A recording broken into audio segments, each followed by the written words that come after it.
The call should have ended, but the silence lingered just long enough for a life to crack open.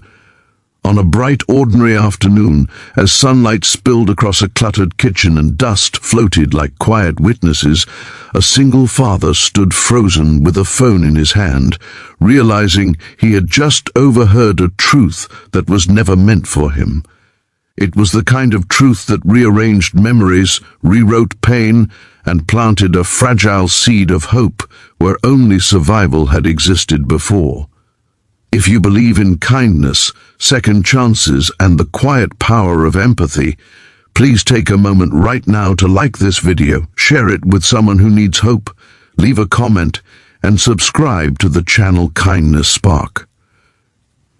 Your support keeps stories like this alive. Arav Holt had learned to move through life quietly. At 36, he carried exhaustion in his shoulders and patience in his eyes, the kind earned by years of doing everything alone. Daytime was his battlefield. Mornings began before sunrise, packing lunches, tying shoelaces, and calculating expenses down to the last coin.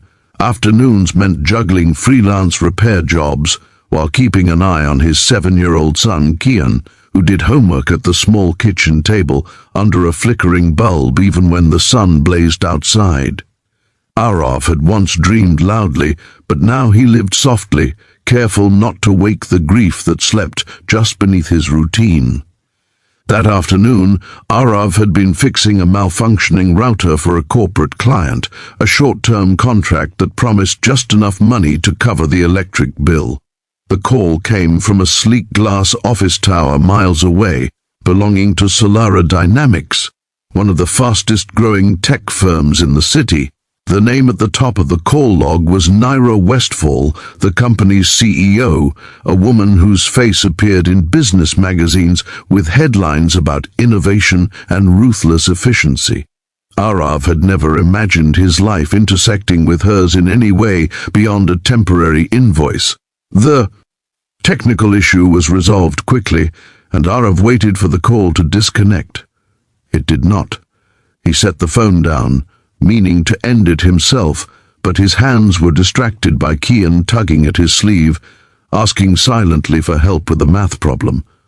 Arav leaned over the notebook, sunlight catching the dust in the air, while the phone lay forgotten on the counter.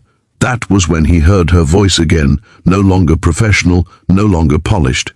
It carried a weight that did not belong to boardrooms or press conferences. It sounded tired, raw, and unguarded. Arav realized she believed she was alone. Naira spoke about a child, about regret, about a decision made years ago under pressure, fear, and the belief that success required sacrifice.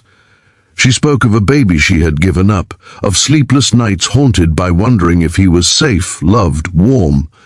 She spoke of a man who had never known the truth, a man who had raised a child alone without understanding why the world had been so cruel to him. She admitted that she had been too afraid to disrupt his life, too consumed by ambition to face the consequences of her choice. Her words trembled with a sorrow that money had never touched. Arav felt the room tilt. His breath shortened and the edges of his vision blurred. Every word aligned with a chapter of his own life, chapters he had sealed shut to survive.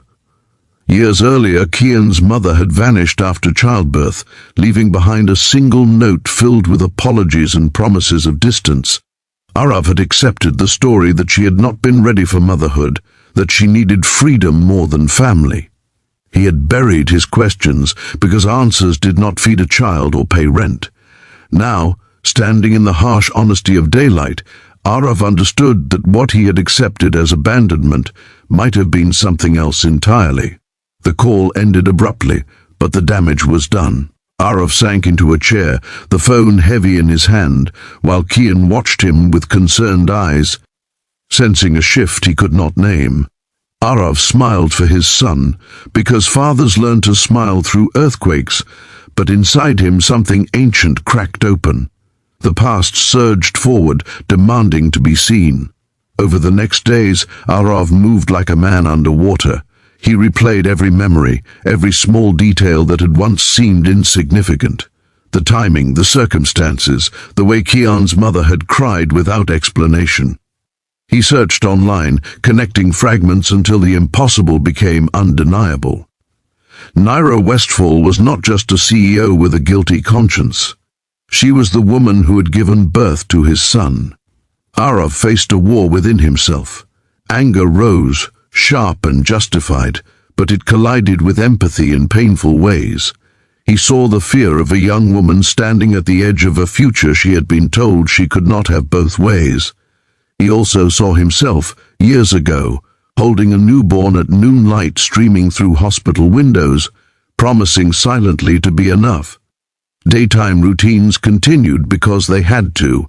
Kian needed lunch, homework, laughter. Arav repaired devices, submitted invoices, nodded politely at neighbors. But inside, the world had changed. He wondered what truth would do to his son. He wondered whether opening this door would heal them or break the fragile peace they had built. Naira, meanwhile, was unraveling in her own sunlit office. Surrounded by glass walls and city views, she felt smaller than she ever had. Forgetting to end that call became the moment she could no longer outrun. The confession she had whispered into the void echoed back through sleepless afternoons. She had everything she once wanted, and none of what she truly needed. The guilt she had compartmentalized now demanded reckoning. When Arav finally reached out, he did so without accusation. He wrote carefully, explaining who he was, what he had overheard,